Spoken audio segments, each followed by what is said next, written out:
Right,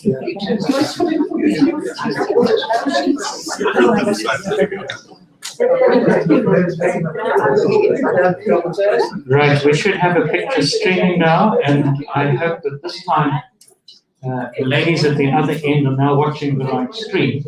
They actually watched something we tested 3 weeks ago. No problem, and they weren't listening to me. Oh, really? So this time they are listening to me, and I gather the sound is fine. And now, Lorraine, I'm just going to switch the microphone off, and you can tell me later if it's any better for the streaming thing or not. Okay, thanks. Sorry about that.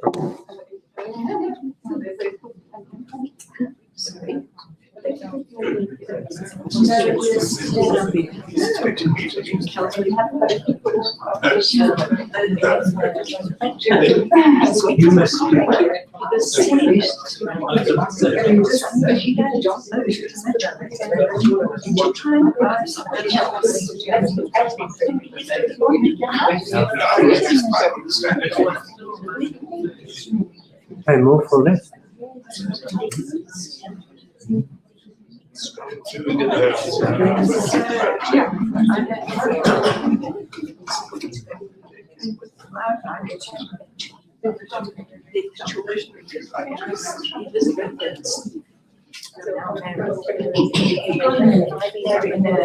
Townhouse. Yeah. It's almost a swap, but it's coming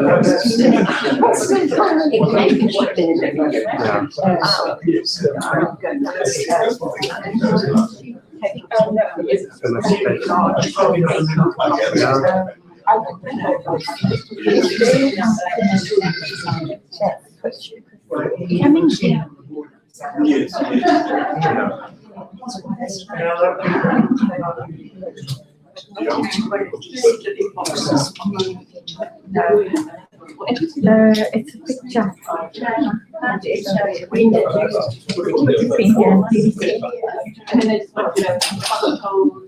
Yeah, we've been doing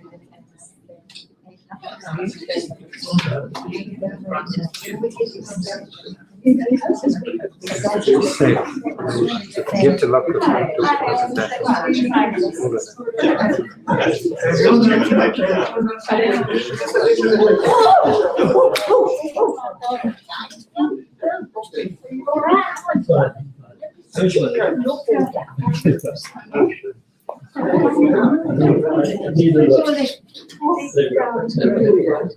That was good magic. Thank you. God. For lunch.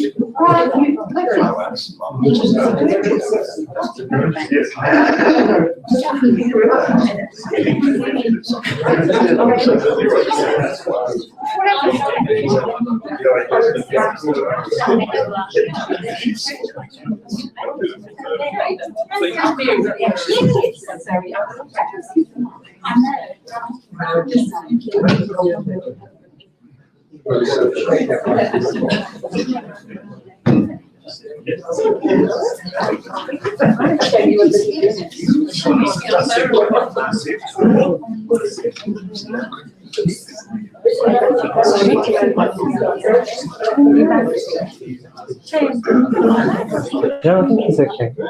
You know, you don't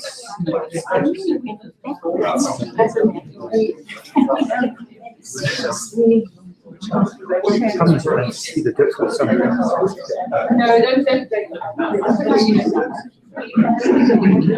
must be shaken up. Yeah, so I said to help him get the seat so settle down.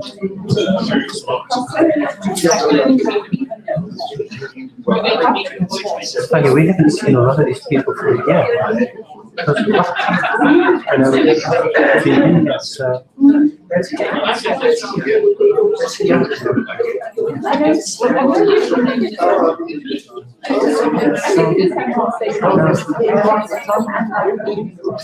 Also, it's picked off at the moment. You know, when it gets spiked up again. No. Mr. Hello. Yeah. No, it's not Terry. That's him there. He's Mrs. Terry.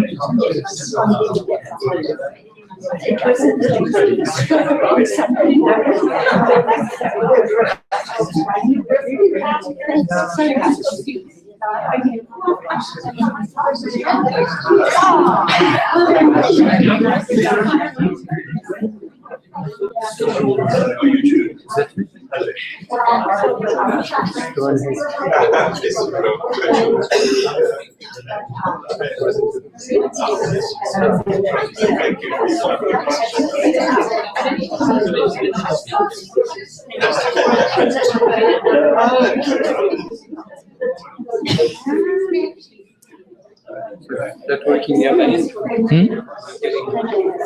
No, I'm turning it. I'm turning it. No, that's too far. Yeah. I want to go back a bit. No, you can go closer to Alan. I mean, I just want to get it.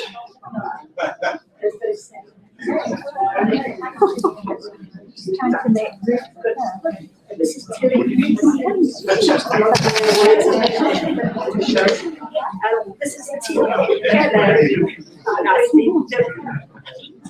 This is June, who's one of mine,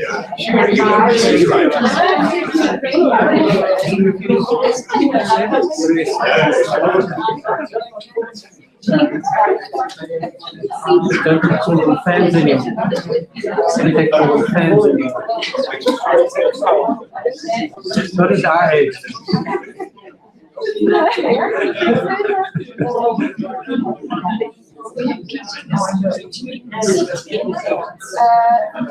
Yeah. Oh, really?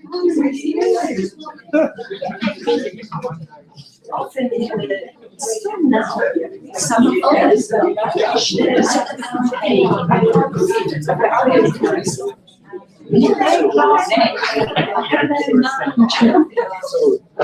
Well, I know what to call it tonight.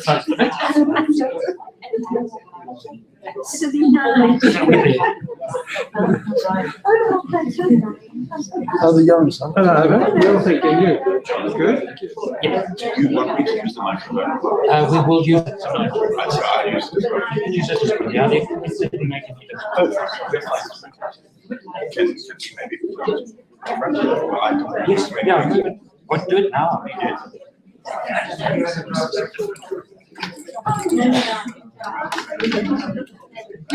it's fine. Another person walks around with good. Squish. I dare say Not very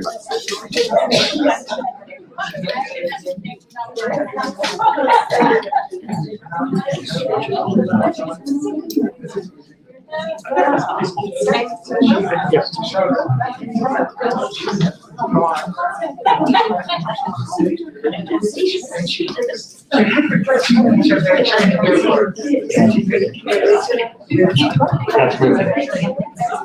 Get that out of the way. Lilith likes as well.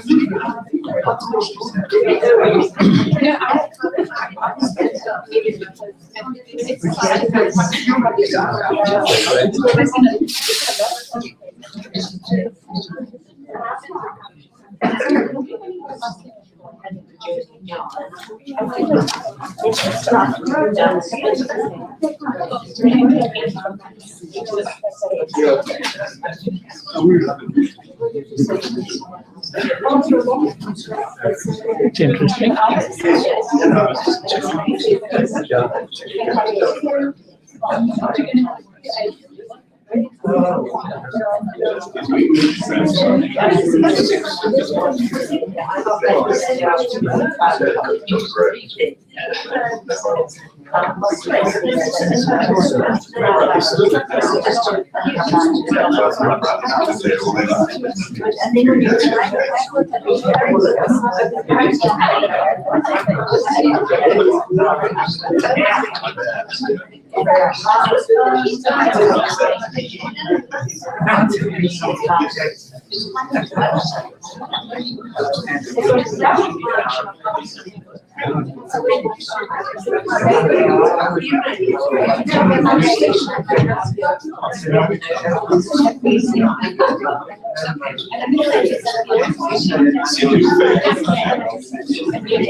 Coming to see you in Ghana. So I said to Mark, what are we going to do about this?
Maybe I want to stand up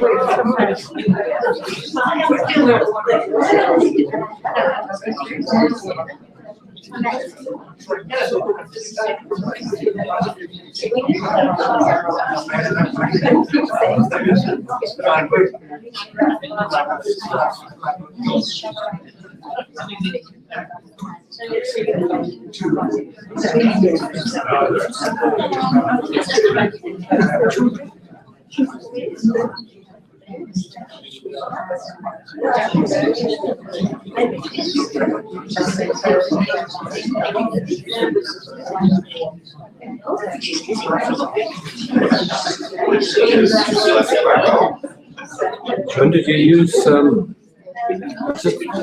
same kitchen light or whatever that? I tried, but I got zero response. Oh gosh, they're so aligned to developers and doing standard things. After 3 weeks, after 3 weeks, I gave up and I went to a bit more expensive guy, I think. But at least I got a proper service and much better.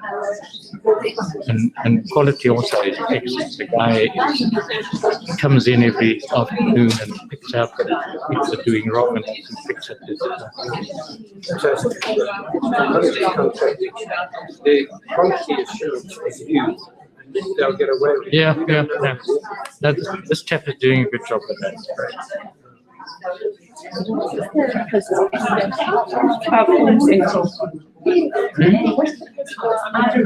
It's 512. It's the last box in the row outside.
Good evening. It's a little bit early, but it looks like everybody is here, so I'm going to start. And if you don't mind, a few announcements first before we hand over to the guests. First, welcome. This is our first live meeting in more than a year. I think there's a lot of people around the world saying that at the moment, but it's still nice to say it. We have no way anymore of checking whether people have renewed memberships and come or not.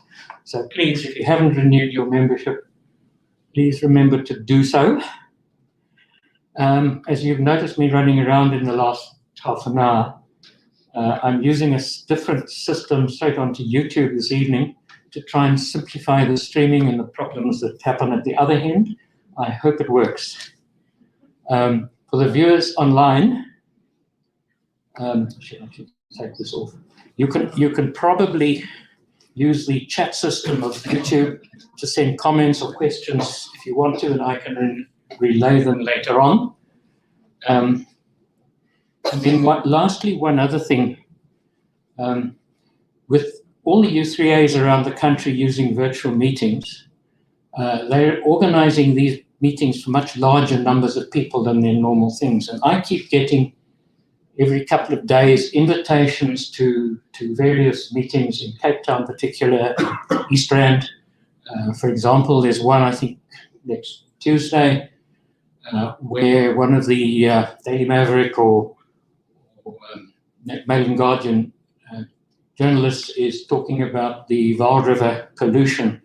If you want to get these notices, we can't send them to all 200 members, so please just drop us an email and say, please, we're interested, and I'll make sure those get to the smaller group. So those were my few notices.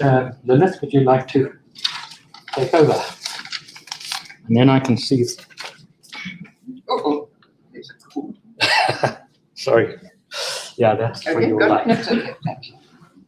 Hi, everybody. Lovely to see, well, sort of see you. Welcome to Peter and Annette. Now, Peter was born in Nigel, and his family very shortly moved to Grahamstown, Macondo, where he was actually educated at St Andrews. Can you hear me? Is that all right? Can we get a little further over? And then he did his BA at Rhodes University and subsequently honours in drama at the University of Pretoria.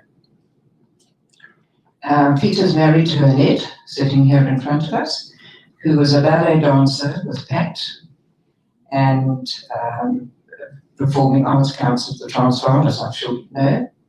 And she now works for Tennis South Africa. They have two daughters, both are teachers, one at Woodacres Academy, and Elizabeth, and Sarah, who's our teacher of drama at St Teresa's.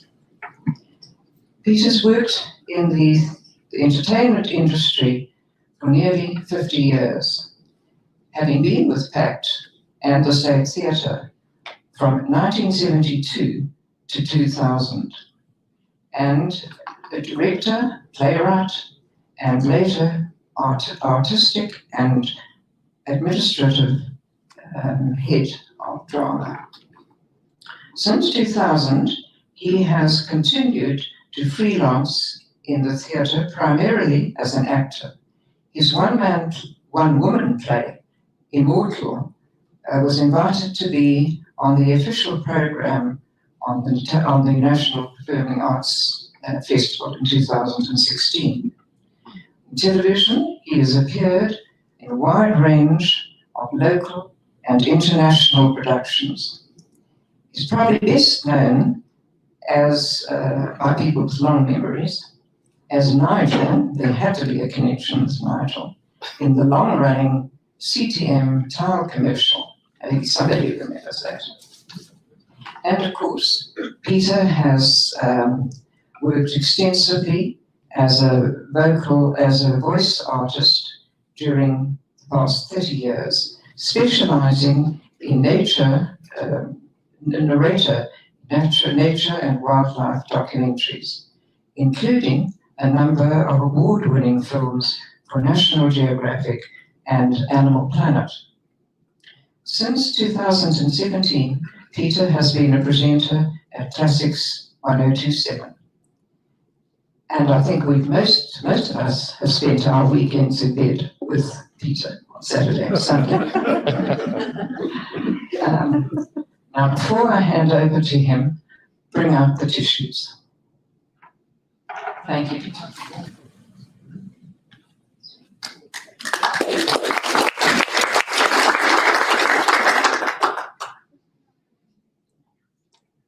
So Abram rose and clave the wood, and went and took the fire with him and a knife.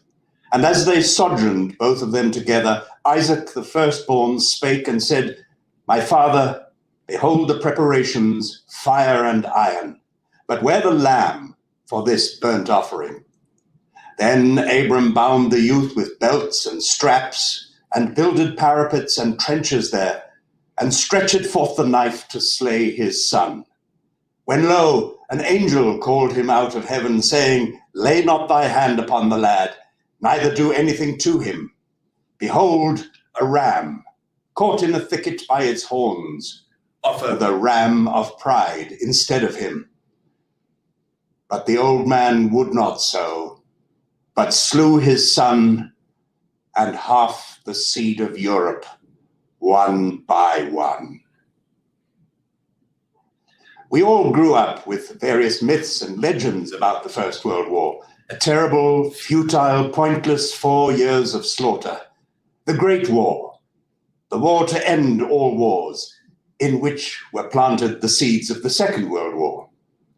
Except it wasn't quite that clear-cut. These things never are. The greater meanings of the conflict that changed the world so catastrophically are perhaps best left to the historians and the statesmen. It is through individuals and the vignettes of war poetry that we can begin to grasp and hold on to the profound horrors. In 1964, the man who taught me maths was an old fellow called Dup Murrell, who walked with a severe limp. Not much of a teacher, just a grumpy old man. It was very many years before I discovered the history behind Dup's limp. He had been with the 13th Rifle Brigade at the Battle of the Somme. And no, he hadn't been wounded in that first catastrophic advance on the 1st of July 1916, but he had been wounded in the advance on Contalmaison on the 10th of July. For the 13th Rifle Brigade, Contalmaison was a particularly brutal battle, largely because of what went wrong that day. Dup Murrell's battalion was the only body of troops that hadn't received notification that the attack had been cancelled. And so, alone and a target for a well-fortified enemy, these few hundred men went forward to be butchered all by themselves with no artillery barrage, no flanking support, no reinforcements behind them, and no way of knowing any of it. Communications at this stage of the war were still alarmingly primitive, which is also partly why the generals are given so much blame for everything that went wrong. Dup's brother Ernie was with him. They were Lewis gunners. Dup later recalled, "All the time I tried to keep up with my brother. Then he went down beside me and I yelled, 'What's the matter? Are you hit?' And he looked up at me in an absolute fury and shouted, 'No, I'm picking daisies, you bloody fool!' We had to go on. You couldn't stop for a wounded man, even if it was your own brother. I carried on about 30 yards or so, and then suddenly my legs went from under me. I hadn't felt anything. I thought I'd stumbled into a shell hole. Then I found that my left leg was quite useless. I couldn't move." Because of ongoing fighting and noise and confusion and disorientation, it took Dup 3 days to crawl back to friendly lines. When he got there, the medical officer rather curtly said that it didn't look as if Dup had suffered much harm. He was sent back down the line to be treated, and 9 operations later, Dup now had one leg 3 inches shorter than the other. And he was invalided out to come back to teach at St. Andrews, which he was still doing almost 50 years later. And to me, he was just a grumpy old man with a limp. If only I had known. Wilfred Owen, regarded by most as perhaps the greatest of the war poets, wrote no poems about Dup Murrell, and yet all his poems were about Dup and the millions like him, all those who lie in row upon row in cemetery after cemetery, those whose remains were never found, as well as those who limped away. Indeed, Owen's poems were as much about Owen himself as Dup. They burn, and Owen's soul burns with a light that is inextinguishable. All these years later, the tomb of the unknown warrior belongs to every family whose loved son, father, or husband was never found. Likewise, the poetry of the great war poets belongs to every soldier and to every descendant of those brave, doomed men. How heartbreakingly poignant that the 25-year-old soldier poet Wilfred Owen was killed only a week before the end of the war. The victory bells were ringing all over Britain on the 11th of November 1918, and in his hometown, when his parents got the telegram that announced his death in battle on the 4th of November. I find that ineffably sad and melancholy, just as they must have allowed themselves to think that their dear boy was safe at last. Their worst fears were shockingly realized when they learned that he would not now be coming home after all. Years later, some Boy Scouts were cleaning out his mother's shed after her death, and they came across his army revolver in its holster. It was still loaded and cocked. There is no question but that this great war changed the world forever. We talk today, of course, of how 9/11 changed the world forever, and in so many ways it did and continues to do. And now the coronavirus has done much the same. But few events have come anywhere near the sheer magnitude of change that the First World War wrought. What were young British men of a certain class thinking at the beginning of the war? Listen to this poem by Rupert Brooke, to how it bursts with youthful idealism. Now God be thanked who has matched us with his hour and caught our youth and wakened us from sleeping, with hand made sure, clear eye and sharpened power, to turn as swimmers into cleanness leaping, glad from a world grown old and cold and weary. Leave the sick hearts that honor could not move, and half men and their dirty songs and dreary, and all the little emptiness of love. Oh, we who have known shame, we have found release there, where there's no ill, no grief, but sleep has mending. Naught broken, save this body, lost but breath. Nothing to shake the laughing heart's long peace there, but only agony, and that has ending.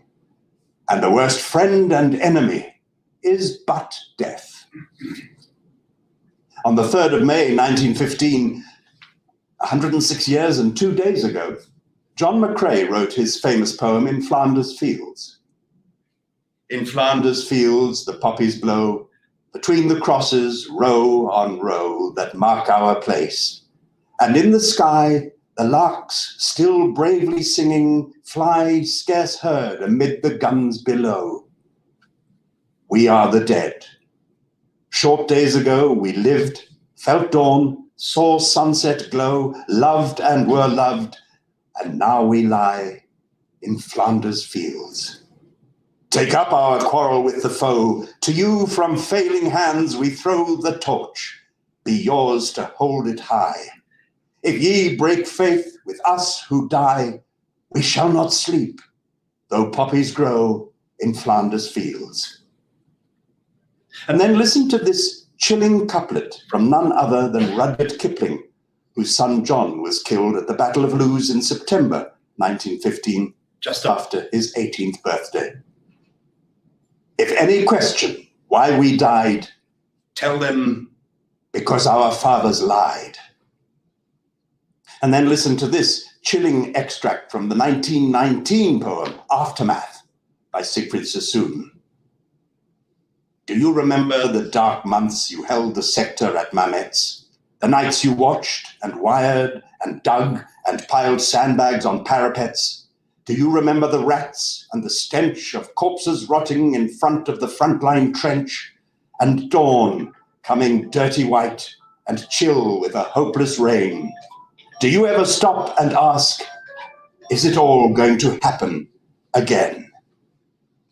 Do you remember that hour of din before the attack, and the anger, the blind compassion that seized and shook you then as you peered at the doomed and haggard faces of your men? Do you remember the stretcher cases lurching back with dying eyes and lolling heads, those ashen grey masks of the lads who were once keen and kind and gay? Yes, the world had changed and become a lot uglier. Did the world ever become beautiful again? I think that's a moot point at best. But we live in hope. Here is a beautiful poem written by one of the well-known women poets of the Great War, May Wedderburn Cannon, which she wrote in early 1916. Since they have died to give us gentleness and hearts kind with contentment and quiet mirth, let us who live also give happiness and love that's born of pity to the earth. For I have thought someday they may lie sleeping, forgetting all the weariness and pain, and smile to think their world is in our keeping, and laughter come back to the earth again. Interesting to hear echoes of Wilfred Owen's famous statement that the poetry is in the pity. In the pantheon of the great poets of the Great War stands Siegfried Sassoon, from whom we heard a few minutes ago. Known as Mad Jack to his comrades, he was almost suicidally brave in battle and was once recommended for the VC. He did win the Military Cross, but reached a point when he had had enough, just had enough. And he did what was pretty much unheard of at the time, and still seems unbelievably anarchic today. He threw his medal away and sent a letter to his commanding officer entitled finished with the war, a soldier's declaration. It was forwarded to the press and even read out in the House of Commons. The letter was seen by some as treasonous. However, he escaped court-martial and was sent instead to Craig Lockhart War Hospital in Edinburgh to be treated for shell shock. While he was at Craig Lockhart, he met Wilfred Owen, who was also there for neurasthenia, the fancy term for shell shock, which was, of course, a brand new phenomenon. It was during this period that Sassoon, at that stage by far the more mature poet, took Owen under his wing and played an active role in turning Owen from a fairly naive and immature poet into the colossus of war poetry that he later became. Shell shock. What a terrible new thing it was. Many historians refer to this war as the first war waged on an industrial scale. For many men going into the First World War, the Boer War was their only frame of reference, if you like. And so, quite simply, for those nations going into the First World War, there had never been anything quite as massive and monstrous before. I wonder whether the warmongers who caused this catastrophe had even an inkling of the Pandora's box they were opening. I doubt it. They all thought the war would last a few months at most. Just to give you some idea of the scale, listen to these few facts and figures for the Battle of Messines in 1917. For this offensive, water pipes were laid to supply 600,000 gallons per day. That's about 3 million litres per day. Light railways were constructed to feed 144,000 tons of ammunition up the line to 2,266 artillery pieces. 24 mines were prepared, with each mine containing an average of 21 tons of explosive. The biggest was 95,600 pounds, roughly 43,500 kilograms, at the end of a 500-meter tunnel, 40 meters underground. 3,500,000 shells were fired on the German lines. Small wonder that people caught up in these kinds of hell must have cracked eventually. And of course, not only was it unbelievably difficult to cope with these kinds of relentless bombardment, the authorities were equally flummoxed by the fact that so many of their men were driven mad by the barrages. Sending men to die before a firing squad was no longer a workable solution to the problem. I am quite simply amazed that more men didn't crack. One observer, a war correspondent watching one of the British barrages, tried to describe the frequency of the shell bursts upon enemy lines by saying that even by chattering his teeth, he couldn't keep up with the exploding shells. Proof that he wasn't exaggerating, at the Battle of Delville Wood, South Africa's greatest moment of sacrifice in that war, incoming shells were exploding at the rate of 400 per minute. That's 7 per second. 20,000 shells in an area measuring roughly 1 kilometer by 1 kilometer, over more than 7 hours. It is, in a word, indescribable. No real surprise, then, that artists like Owen and Sassoon experienced this madness on such a personal level. Their poems are, for the most part, a distillation of their journey through the profound, dull tunnel of hell. Most of us, I think, probably base our knowledge of the First World War on what we have learned or heard about the Battle of the Somme. And it certainly is the iconic battle of the war.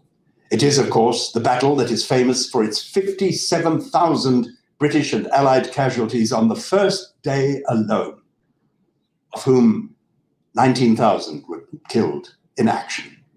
To try to give you an indication of just how many men that amounts to, just imagine a jam-packed Ellis Park. One day, just the British. The Somme generally, and the 1st of July particularly, is also regarded as the greatest disaster of the war. And of course, it's the battle within which Delville Wood was so bravely fought for by our countrymen, as I mentioned a moment ago. Also, the battle in which tanks were used for the first time, and the battle that lasted 4.5 months, with the loss of an average of only slightly fewer than 3,000 men per day. At the end of those 4.5 months, the ground gained amounted at its furthest point to no more than 6 miles, 10 kilometers, 415,000 British, South African, Canadian, Australian, and New Zealand casualties, 195,000 Frenchmen just down the road, 600,000 Germans, 1.2 million men. Is anything worth that? Answering that question is possibly why the Somme has become such an enduring symbol of this war. History is a funny old thing. As controversy rages in South Africa around such issues as decolonization and white privilege and white guilt, and for that matter still rages around the British conduct of the Boer War with its scorched earth strategy and concentration camps, it seems to me to be self-defeating, or at best self-deluding, to examine and pass judgment on the past through the microscope of the present. Here's a contemporary perspective from Punch magazine in July 1916. July has brought us a new experience, the sound 50 or 60 miles inland in peaceful rural England amid glorious midsummer weather of the continual throbbing night and day of the great guns on the Somme, where our first great offensive opened on the 1st and has continued with solid and substantial gains, some setbacks, heavy losses for the Allies, still heavier for the enemy. The victory, for victory it is, has not been celebrated in the German way. England takes her triumphs as she takes her defeats, without a sign of having turned a hair. Compare that to the famous historian A.J.P. Taylor in the 1960s, as he ends his account of the Somme. Strategically, the Battle of the Somme was an unredeemed defeat.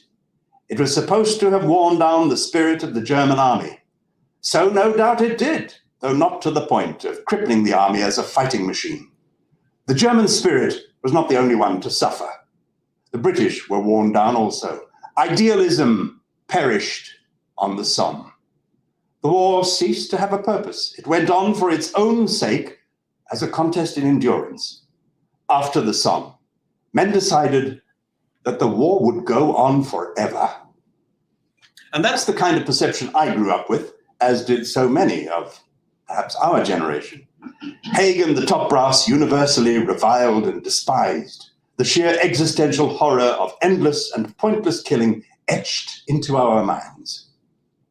The 60s were a time of great social and political upheaval in Britain and Europe, and the soil was well prepared for growing the notion that elitist generals had grossly abused their working-class victims. Early this century, I came upon a book by a professor of military history called Gary Sheffield. The book was called Forgotten Victory and subtitled The First World War, Myths and Realities. Amongst other things, many other things, Sheffield avers that the First World War was a tragic conflict, but it was neither futile nor meaningless.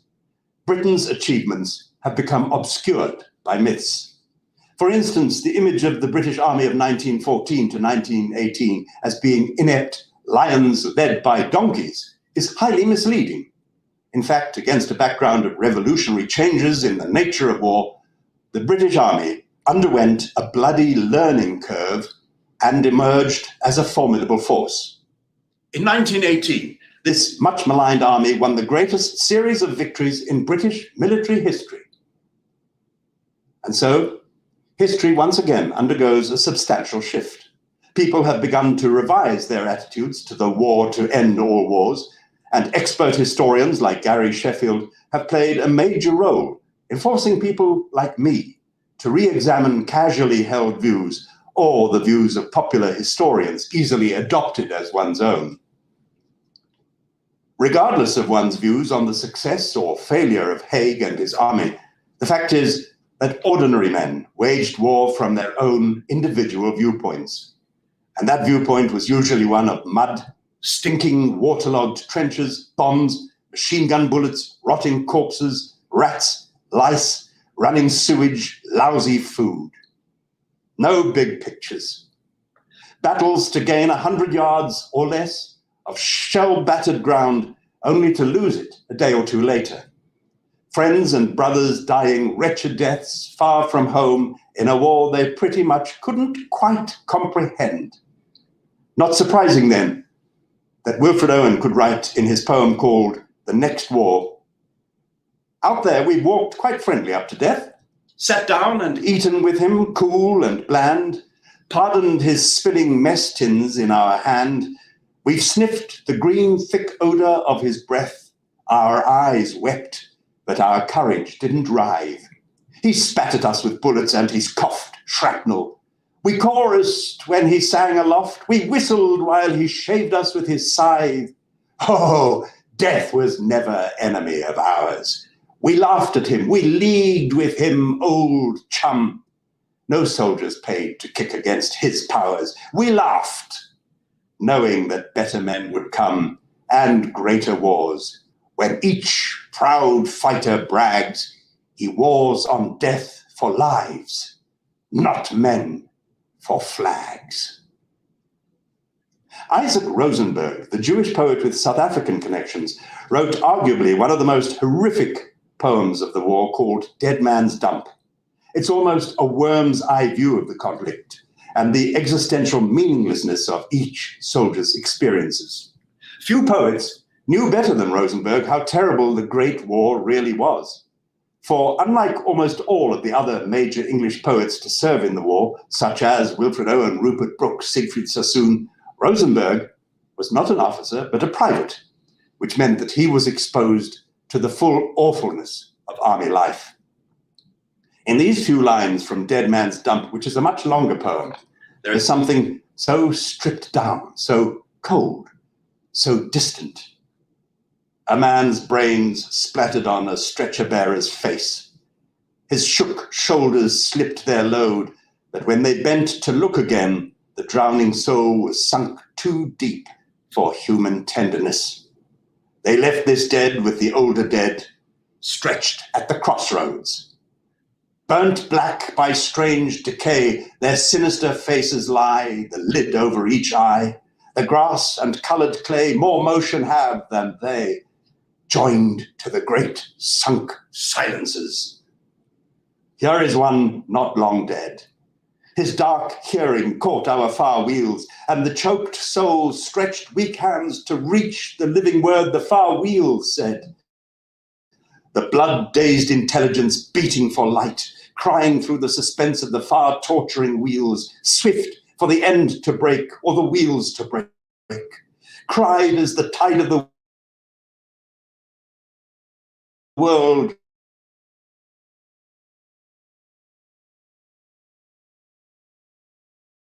broke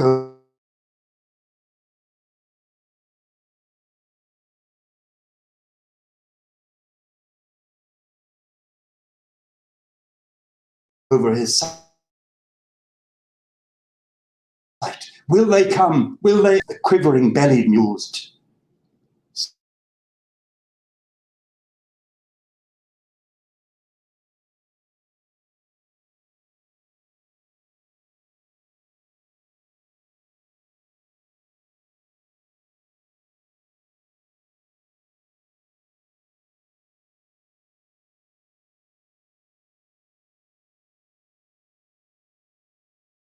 fires, the shrill, demented choirs of wailing shells, and bugles calling for them from sad shires. What candles may be held to speed them all? Not in the hands of boys, but in their eyes shall shine the holy glimmer of goodbyes. The pallor of girls' brows shall be their pall. Their flowers, the tenderness of patient minds, and each slow dusk, a drawing down of blinds. Wilfred Owen's indescribably moving anthem for doomed youth. We talk casually of bucket lists, things we have to do before our own passing bells chime. I only ever had one. In 2016, I was on my way to the Somme and visited Wilfred Owen's grave in Ors Cemetery. This was the culmination of a long-held dream. Encouraged by my companions, I stood at Wilfred Owen's gravestone and recited the poem you've just heard. It was my very humble homage to the man who had been an incredibly important part of my life these 50 plus years. Later, we walked along the banks of the canal where he was killed, just days before it was all over. In the nearby military cemetery are row upon row of men killed in those last days, some even on the last day. There were about 11,000 casualties on the 11th of November, 1918, before the guns finally fell silent at 11 a.m. Quite fortuitously, the graves of the first British soldier killed in the war in August 1914 and the last British soldier killed just before 11 a.m. on the 11th of November 1918, these two graves stand side by side in a cemetery in Belgium. On we went to the Somme. My wife's great uncle, Captain William Everett, MC, was with the Duke of Wellington's regiment, and they took part in one of the major battles of the Somme campaign at Thiepval on the 3rd of September 1916. Their task was to take part in the capture and nullification of the infamous Schwaben redoubt. On the 3rd of September 2016, my wife's cousins, my daughter and I stood at the spot where great Uncle William fought his last battle 100 years to the hour before. His body was never found, or perhaps more accurately, his remains were never identified. Ironically, a mere stone's throw away, literally a few hundred meters, is the famous memorial to the missing at Thiepval. On it are engraved the names of nearly 73,000 British and South African men who were never found or identified in this area alone. It is a source of great family pride that William Everett's name is there. The family needs to know that his sacrifice is acknowledged, his courage, his steadfastness, his belief that he was fighting a just war, and his sacrifice must never be forgotten, not by his family, nor by his country and the world. Destiny is a quirky animal. His brother, my wife's grandfather, was wounded in 1917 at the Third Battle of Ypres, known popularly as Passchendaele. The bullet hit him in the thigh, and he was shipped home to be treated and recover. It was there that he fell in love with his nurse, and after the war ended, they married. Had that bullet hit him a few millimeters in one direction, it would have severed his femoral artery and he'd have bled out. A centimeter or two in the other direction, and it would have missed him and he'd have fought on with who knows what consequences. My wife, in essence, owes her life to where that bullet struck. A story similar to countless others, I'm quite sure. And yes, it is hard to imagine that these farmlands and villages were once the arena where one of mankind's greatest follies played out. The actual area of the British part of the Somme battlefield is relatively small, roughly 16 kilometers by 10 kilometers or 10 miles by 5, and the hills and valleys are gently carved and almost unnoticeable. It's only when you enter those vast cemeteries with thousands upon thousands of tombstones, most of them marking the graves of boys of 18, 19, and 20, that you begin to be able to sense the sheer scale of the tragedy. The trees of Delville Wood, not far from Thiepval, have all grown back now, of course. It's hard to imagine the horror faced by our men as you walk in the leafy avenues of the wood. 121 South African officers and 3,032 South African men went in. 4 days later, 29 officers and 751 men came out. As I walked among the fields, the graves, the trees, and as I grieved for the life of a great uncle lost, and I can only say that this was a deeply emotional pilgrimage with thoughts that lie too deep for tears, I could only make one objective assessment. Surely, at some point, the two opposing forces could have said, "This isn't working. There must be another way." But mankind doesn't think like that. And so the folly and the futility continues, whether it is on the Somme, the beaches of Normandy, the paddy fields of Vietnam, or the streets of Mosul in Iraq, and recently the villages in nearby Mozambique. And so again, the voice of Wilfred Owen with the most chilling of all war poems called, indeed, futility, contemplating just one of the millions of unquiet dead that haunt us all. Move him into the sun. Gently, its touch awoke him once at home, whispering of fields unsown. Always it woke him, even in France, until this morning and this snow. If anything might rouse him now, the kind old sun will know. Think how it wakes the seeds, woke once the clays of a cold star, our limbs so dear achieved, our sides full-nerved, still warm, too hard to stir. Was it for this the clay grew tall? Oh, what made fatuous sunbeams toil to break earth's sleep at all? 7 short days after his own death, at the 11th hour of the 11th day of the 11th month, the living laid down their weapons. It was over. They shall not grow old, as we that are left grow old. Age shall not weary them, nor the years condemn. At the going down of the sun and in the morning, we will remember them.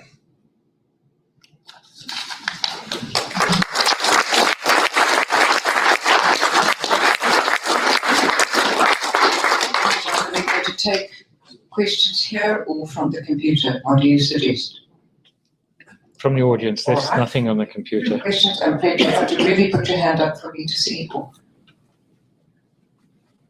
Okay. John, help me, I can't see. There's no hand. No hands. No questions. And anything on the computer? Nope. Before I ask Alan to give the formal thanks, I'd like to just share one little story, my personal experience. My father was in the First World War and gassed, but lived a ripe old age.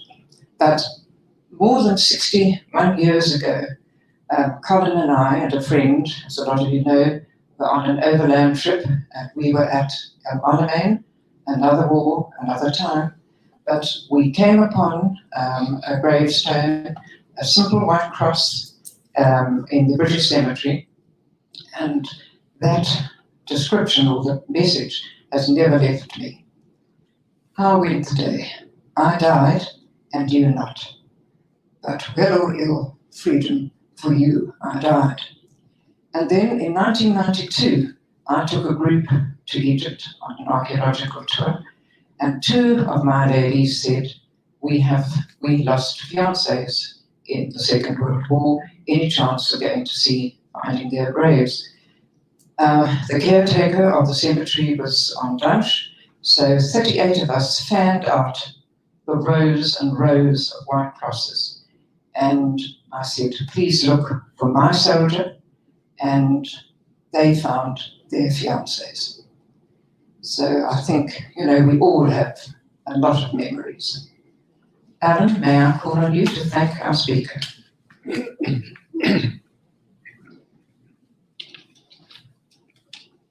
Evening. Thank you, Lilith. Peter, thank you. That was most moving. I think your choice of prose was perfect to paint that graphic, dreadful horror. Sorry, excuse me. I think that we don't ever seem to learn about war or from war. And I think going forward, the choice of poetry to capture that will be lost, because I can't see a war fought with drones attracting and tweets from the field creating the same. Thank you very much.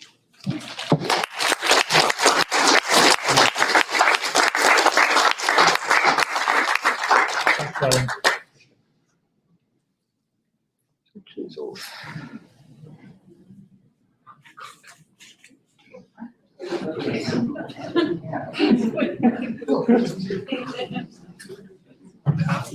love it.